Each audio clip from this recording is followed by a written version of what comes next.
Music recording studio बस्ती भुजबल के सौजन्य से हम गायक कलाकार नरसिंह भारती और साथियों की आवाज में एक बार फिर एक ऐसा गीत के लेके आ रहा बानी। हमके विश्वास ना बल्कि हमके आशा ही ना बल्कि विश्वास बात जरूर पसंद आई। कहना है कैसे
गुड्डू भाई भाई संदीप भाई साथे साथे हुअन इशारा है कैसे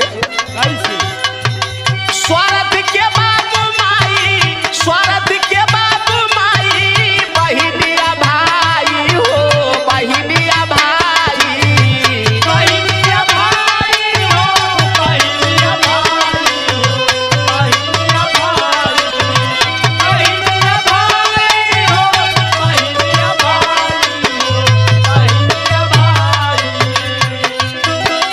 हित मिता नाता बाता हित मिता नाता बाता स्वार्थ के लुगाई हो स्वार्थ के लुगाई स्वार्थ के लुगाई हो स्वार्थ के लुगाई स्वार्थ के लुगाई स्वार्थ के लुगाई हो स्वार्थ के लुगाई स्वार्थ के लुगाई। एक घनश्याम भाई एक बात इशारा है कैसे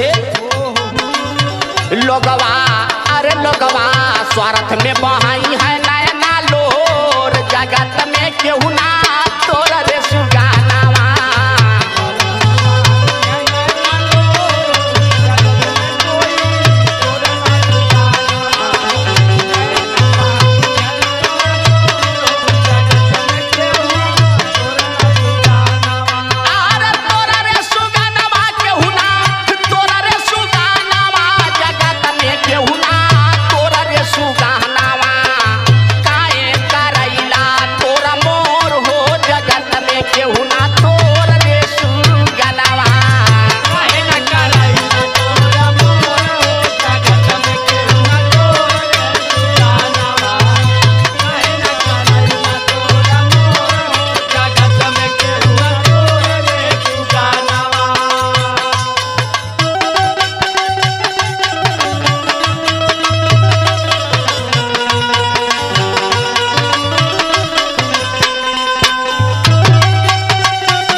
और कोरस पे बैठे हन्नू भाई और इंद्रेश भाई इन लोगों का का इशारा है रची रच बनावला जवन रची के बनावला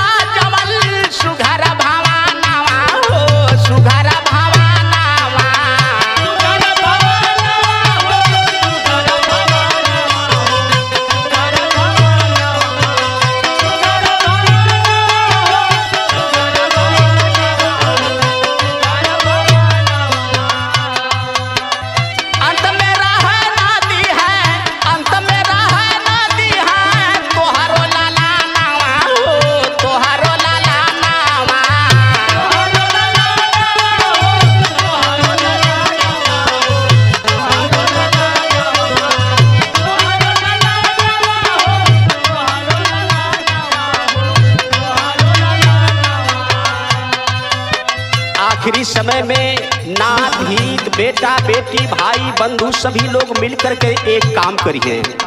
का करिए बाबू? कसी कसी मुजिया से, अरे कसी कसी मुजिया से बनी है पोरा पोर, जगत में केहू ना तोरा रे सुगानावा।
नाते ए भैया आखिरी में आप लोगों के बीच में यही सारा बा।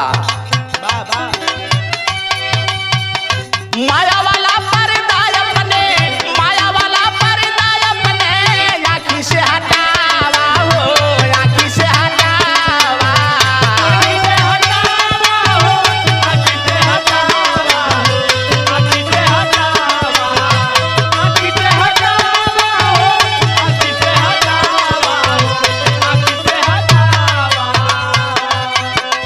भगति भजन में हरिओम, भगति भजन में हरिओम, मनवा लगावा हो, मनवा लगावा, मनवा लगावा हो, मनवा लगावा हो, मनवा लगावा, मनवा लगावा हो, मनवा लगावा हो, मनवा लगावा। यह नाते का नाम बा कि ए भैया बिना भक्ति भजन इबादत पूजा वंदना अर्चना के केहू का कल्याण होखे वाला ना हो। यही नाते चलते चलते इशारा बा। नरसिंह जिंदगी में हो